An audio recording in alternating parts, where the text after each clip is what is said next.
Hello friends, welcome to super kitchen. நம்ம இந்த வீடியோவில் சுவையான ராகி உப்மா 10 நிமிஷத்தில் எப்படி செய்யறதுன்னு பார்க்க போகிறோம். பர்டிகுலராக நீங்கள் செய்யக்கூடிய ராகி உப்மா குழப்பா இல்லாமல் நல்ல உதிரியா சாஃப்டாக மிருதுவான டெக்ஸ்சரில் இருக்கிறதுக்கு நான் சொல்கிற இந்த முக்கியமான டிப்ஸை ஃபாலோ பண்ணி செய்யுங்க. வாங்க எப்படி செய்யலான்னு பார்ப்போம். ஃபர்ஸ்ட் இந்த ரெசிபி செய்யறதுக்காக பேனில் நான் இந்த கப்பால் 1 கப்பு அளவுக்கு 100 கிராம் வறுக்காத வெள்ளை ரவை சேர்த்துட்டு நிதானமான தீயில 2 நிமிஷத்துக்கு இது போல நல்லா சிவக்க வறுத்துட்டு வறுத்த இந்த ரவையை வேற ஒரு தட்டுல மாத்தி எடுத்து வச்சுக்கலாம். இப்போ ரவை அளந்த அதே பேன்லயே நம்ம எந்த கப்பால ரவை அளந்தமோ அதே கப்பால 1 கப் அளவுக்கு ராகி மாவு சேர்த்துட்டு இதையும் இப்ப பச்சை வாசனை போற அளவுக்கு ஒரு 2 நிமிஷத்துக்கு வறுத்துக்கலாம். இப்ப பாத்தீங்கன்னா நான் எடுத்துக்கக்கூடிய ராகி மாவோட அளவு 100 கிராம். எந்த அளவுக்கு நீங்க ரவை எடுக்கிறீங்களோ அதே அளவுக்கு ஈக்குவலா ராகி மாவையும் சேர்த்துக்கோங்க. இப்ப நம்ம வறுக்கிற ராகி மாவு பச்சை வாசனை போயிட்டு நல்லா வறுபட்டுடுச்சு. இதை எடுத்து நம்ம ரவை வச்சிருந்தோம்ல அதே தட்டிலேயே மாற்றி எடுத்து வச்சுக்கோங்க.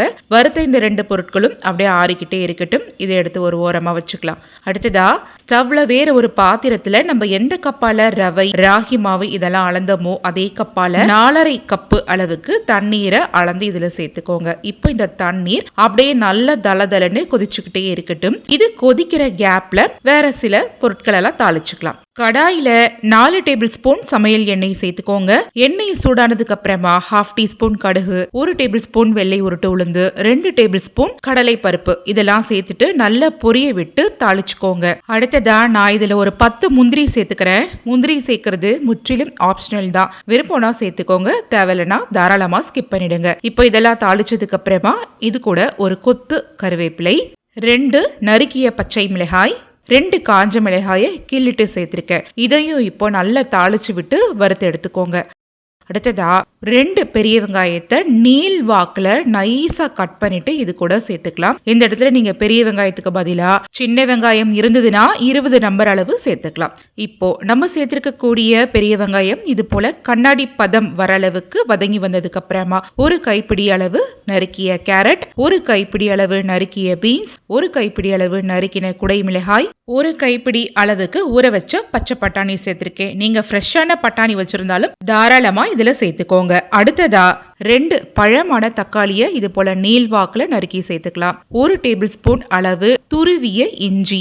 இந்த பொருட்கள் எல்லாம் சேர்த்ததுக்கு அப்புறமா இதுல இப்போ ஒரு 1/2 டீஸ்பூன் அளவுக்கு பெருங்காய பொடி சேர்த்துட்டு இந்த ரெசிபிக்கு தேவையான அளவு உப்பு சேர்த்துக்கோங்க. நான் இதுல 1/4 டீஸ்பூன் அளவுக்கு சால்ட் சேர்த்துட்டு மீடியம் ஃபிளேம்ல இதை இப்போ 2-3 நிமிஷத்துக்கு இந்த மாதிரி நல்லா வதக்கி விட்டுக்கிறேன். நீங்க இதுல இந்த காய்கறிகள் தான் சேர்க்கணும் அப்படின்றதே கிடையாது. உங்களுக்கு பிடித்தமான எந்த ஹெல்தியான காய்கறிகள் சேர்க்கணும்னு நினைக்கிறீங்களோ எதுவா இருந்தாலும் இதுல தாராளமா சேர்த்துக்கலாம்.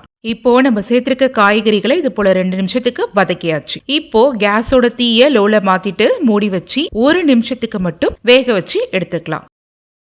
இப்ப பாருங்க, 1 நிமிஷம் முடிஞ்சு காய்கறிகள் மேற்கொண்டு நல்லா வதங்கி வெந்து வந்திருக்கு. உங்களுக்கு பார்க்க போதே தெரிஞ்சிட்டு இருக்கோம். இப்போ இந்த சமயத்துல நம்ம ஆல்ரெடி வறுத்து கொட்டி ஆற வச்சிருந்தோம்ல ரவா ராகி மாவு, இது 2த்தையும் இப்போ இதுல சேர்த்துட்டு மிதமான தீயிலேயே இப்போ இந்த காய்கறிகள் கலவையோட நல்லா ஈவனா மிக்ஸ் ஆகிற மாதிரி இது போல கலந்து விட்டு நல்லா எல்லாமே இது போல ஒன்னு சேர்ற மாதிரி வதக்கி விடுங்க.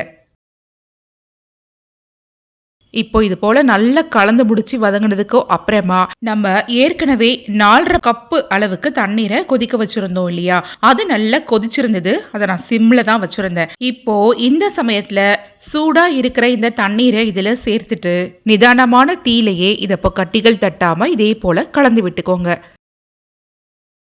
அப்புறம் இதுல சேர்க்கக்கூடிய தண்ணீரை நான் சொல்லியிருக்கிற மெஷர்மெண்ட்லயே அளந்து சேருங்க. அப்பதான் உப்புமா குழன்னு இல்லாம நல்ல சாஃப்டா உதிரியா பொல பொலன்னு கையில ஒட்டாம இது போல இருக்கும்.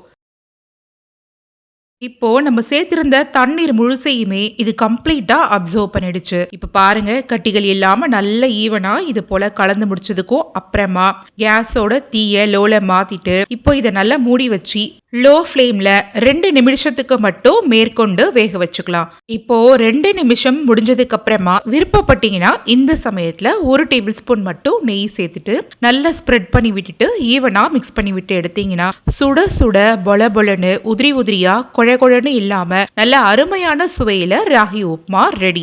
பாருங்க உப்மா எந்த அளவுக்கு கடாயில ஒட்டாம இந்த அளவுக்கு திரண்டு வந்திருக்குன்னு. இந்த சூடான சுவையான ராகி உப்மாவை சுட சுட சாம்பார், வேர்க்கடலை சட்னி, தேங்காய் சட்னி இது கூடலாம் தொட்டு சாப்பிட்டோம்னா அருமையான காம்பினேஷன்ல இருக்கும். ஓகே ஃப்ரெண்ட்ஸ், நீங்களும் இந்த ராகி உப்மா ரெசிபியை உங்க வீட்ல கண்டிப்பா ட்ரை பண்ணி பாருங்க. இந்த ரெசிபி வீடியோ பிடிச்சிருந்ததுன்னா லைக் பண்ணி ஷேர் பண்ணுங்க. மறக்காமல் சூப்பர் கிச்சன் சேனலையும் சப்ஸ்கிரைப் பண்ணிக்கோங்க. தேங்க்ஸ் ஃபார் வாட்சிங்.